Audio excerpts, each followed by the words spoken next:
Hi guys, I'm a Forester back with a very special fountain pen review. The pen I'm going to be reviewing today is this Namiki Yukari Royale in Vermilion Urushi. I chose this spot for the introduction because of the Japanese maple that's in full color behind me. It might just be the same color, Vermilion. This pen takes the top spot in my personal pen collection. I bought it at the Raleigh-Durham Pen Show about 6 months ago. There's a story how I came about to purchase this pen. Let's go inside and I'll tell you that story. I'll give you an overview of the pen features and I'll tell you how I feel about it after carrying it for 6 months. See you inside. Okay, the pen came in this very sturdy cardboard box.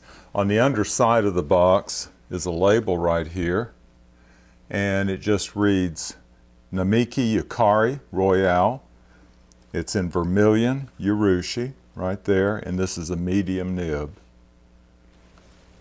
Now if you watch my channel, you may be surprised that I bought a medium nib, but remember that this is a Japanese medium. You'll see how it writes later. Now inside this cardboard box is another box. It's a nice wooden gift box. Let's take it out so we can get a better look at it. It has the name and logo of the company. For those of you who aren't familiar with Namiki, it's a luxury division of Pilot pens.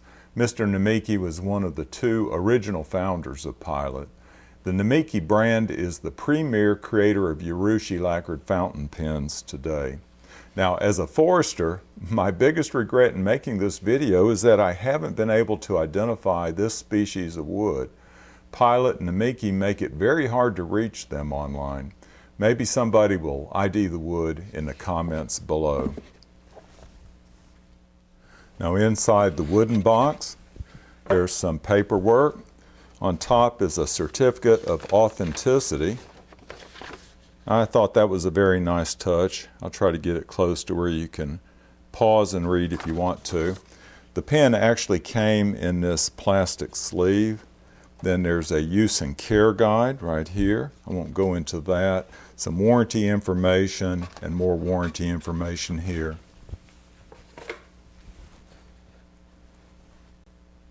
Now Namiki includes a bottle of ink with the pen, and I think it's a nice touch that they have a cutout there to where you can see the company logo. When you remove the padding, there's the pen in all its glory. They did include a converter and also a cartridge. But there's the pen nestled in a velvet or velveteen bed. And here's the bottle of ink that they provide. And this is the only ink that I've used in the pen so far. Before I get into the features of the pen, let me tell you the story of how I came to buy it.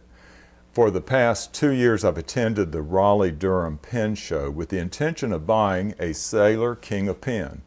Now each year I found a vendor with a King of Pen, but either the price was too high or the nib wasn't exactly what I was looking for, and I ended up not making the purchase. This year I was still looking for the Sailor King of Pen, but after walking away from a Sailor pen, I came upon a vendor with this Namiki. Now normally these pens sell for $1,500 to $1,600 retail, but this one was priced more reasonably. I prefer a fine nib, as you might know if you watch my channel, but I was able to write with a medium Namiki nib, and so I became comfortable with it, and I decided to make the purchase. Now, I will say later in the day at the pen show, I came across another luxury pen that I was tempted to buy. It was an Omas pen in celluloid. I loved how it wrote, but I had to pass it up because I had already purchased this one. It is on my wish list though for the future. And now it's time to look at the features of the pen, and the 2 most striking features of this Namiki that jumped out at me are the warm red hue that Namiki calls vermilion. And I'll try to give you a couple of angles to look at it so that you can appreciate that color. With the Urushi finish, it's a very rich color of red. Now, I would have called it ruby red, but vermilion sounds much more exotic. Now I'm going to give you a quick comparison of vermilion and ruby red color shades now.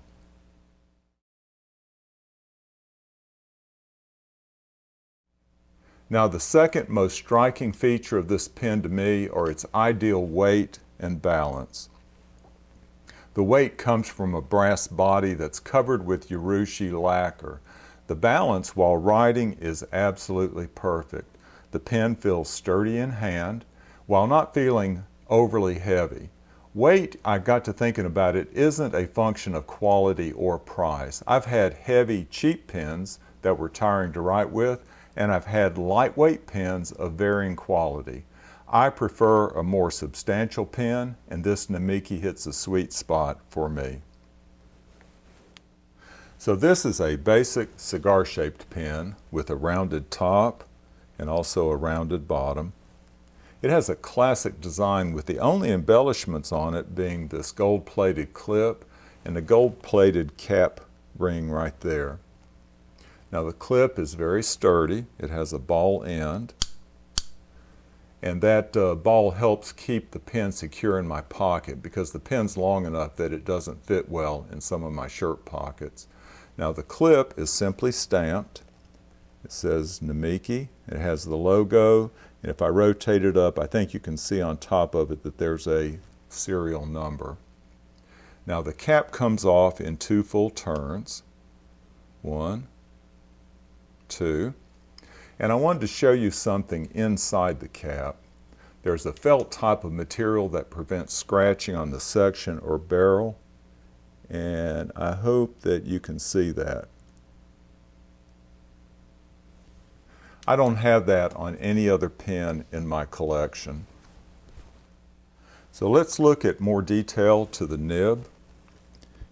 And the nib is an 18 karat gold Namiki nib. It's a number 20 nib, and I hope you can see that. It has a classy design of Mount Fuji. It has the Namiki logo and the name. Now the feed is a plastic feed. It works very well, but for the price of the pen, I wish it had an ebonite feed instead. Now inside the pen, let me show you that. It came with a Con 70N push style ink converter. So you simply insert it into the ink and then push this 2 or 3 times and it'll fill with ink. And it holds a considerable amount of ink. Let's put the pen back together, and I want to give you a size comparison. Now first of all, I want to compare the Namiki Yukari Royale to my Grail pens, the first one being this Mont Blanc 149 and the other being this Pelican M1000. They look to be roughly the same size in length and girth. And I'm making this review vertically. Normally I do it horizontally, but when I do it horizontally, the pen that's at the bottom and closest to the camera always seems to be larger than it actually is. Now, I said these were my Grail pens. Oddly enough, I don't consider the Namiki a Grail pen, even though it was considerably more expensive than these other 2 pens. The Sailor was to be my 3rd Grail pen, and now this Namiki was just an unexpected purchase that I wasn't really looking forward to. Next, I want to give you a comparison of the Namiki to 2 smaller pens that you might be more familiar with. The first one being my Pilot Custom 823.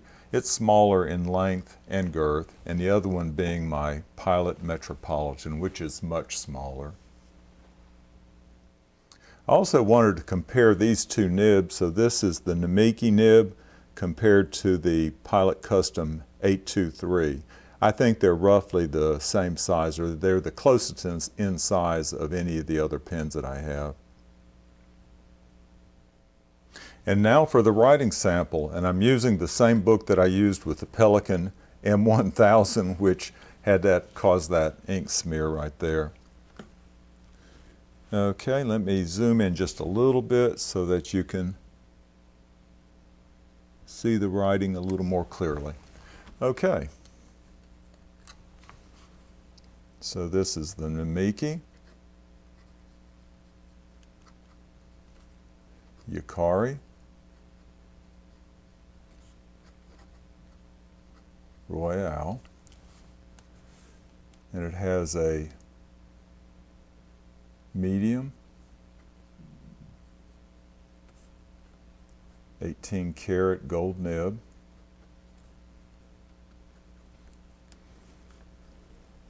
All right, let's doodle a little bit.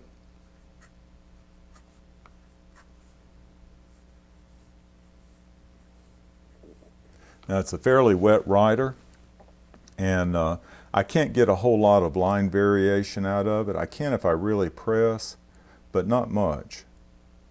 But I don't need a lot of line variation because it writes so wet anyway.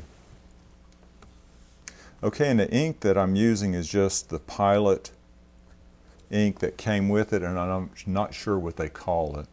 But so let me go ahead, and I want to give you an idea of the color of that ink. And like I say, it's a very wet writer. Okay, now for the writing sample.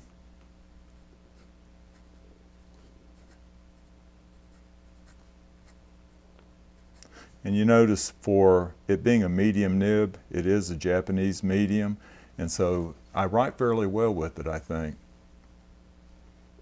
Although I messed up the quote, it's the lazy dog comes at the end.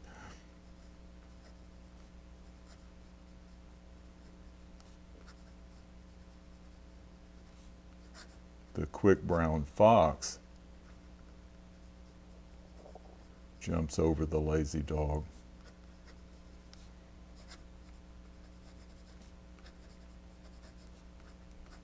That's the way it's supposed to go.